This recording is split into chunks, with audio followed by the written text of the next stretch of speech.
সর্বাত্মক যুদ্ধের দ্বারপ্রান্ত থেকে পিছু হটলেও ভারত ও পাকিস্তানের মধ্যে শুরু হয়েছে নতুন এক অস্ত্র প্রতিযোগিতা। ড্রোন প্রযুক্তি উন্নয়ন ও ড্রোনের মজুদ বাড়াতে জোর দিচ্ছে দুই দেশই। দেশীয় প্রতিষ্ঠানগুলোর সাথে কাজ করছে নয়াদিল্লি, আর চীন এবং তুরস্কের উপর নির্ভর করছে ইসলামাবাদ। ভারত ও পাকিস্তানের 15 জন নিরাপত্তা কর্মকর্তা, শিল্প প্রতিষ্ঠানের নির্বাহী এবং বিশ্লেষকের বরাতে এসব তথ্য জানিয়েছে বার্তা সংস্থা রয়টার্স।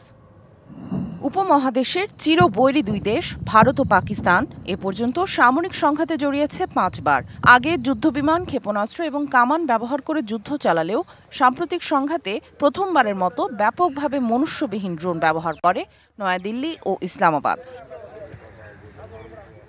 সামনের দিনগুলোতেও দুই দেশের দ্বন্দ্বে মনুষ্যবিহীন ড্রোনের ব্যবহার বাড়বে বলে ধারণা করছেন বিশেষজ্ঞরা। ড্রোন ব্যবহার করে হামলা চালানোর একটি সুবিধা হলো চালককে ঝুঁকিতে না ফেলে লক্ষ্যবস্তুতে আঘাত করতে সক্ষম এটি। তাৎক্ষণিকভাবে উত্তেজনা বৃদ্ধি না করে সামরিক চাপ প্রয়োগে ড্রোন ব্যবহারের কৌশল নিয়েছে ভারত ও পাকিস্তান।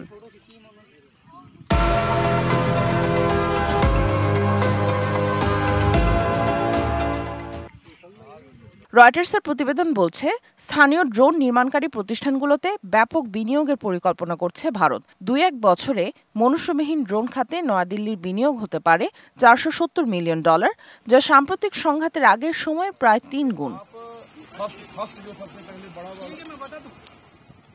চলতি মাসে প্রায় $460 কোটি জরুরি সামরিক ক্রয় তহবিল অনুমোদন করে ভারত সরকার। এই অর্থ দিয়ে কমব্যাট ড্রোন ছাড়াও নজরদারি ড্রোন কেনার পরিকল্পনা ভারতের সশস্ত্র বাহিনীর। ইসলামাবাদের হাতে আছে চীনের তৈরি মাত্র 20টি J-10 যুদ্ধবিমান, যেখানে দিল্লির কাছে রয়েছে 3 ডজন ফরাসি যুদ্ধবিমান রাফাল। আর্থিক সংকটে থাকা পাকিস্তান যুদ্ধবিমান ধ্বংসের ঝুঁকি এড়াতে মনুষ্যবিহীন ড্রোন কেনার কথা ভাবছে। এক্ষেত্রে চীন ও তুরস্কের সাথে ভালো সম্পর্ককে কাজে লাগাচ্ছে ইসলামাবাদ।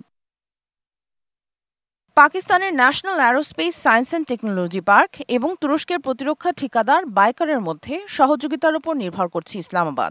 পাকিস্তানে স্থানীয়ভাবে ইহা-3 ড্রোন তৈরি করবে প্রতিষ্ঠানটি। কিন্তু মনুষ্যবিহীন ড্রোনের ব্যবহারও ঝুঁকিমুক্ত নয়। সংঘাতপূর্ণ বা ঘনবসতিপূর্ণ এলাকায় আক্রমণের জন্য এই ড্রোন ব্যবহার করা হলে দেশ দুটির মধ্যে তা উত্তেজনা বাড়িয়ে দিতে পারে বলে আশঙ্কা করছেন বিশ্লেষকরা। সামিয়া জান্নাহ, ডিবিসি নিউজ ডেস্ক।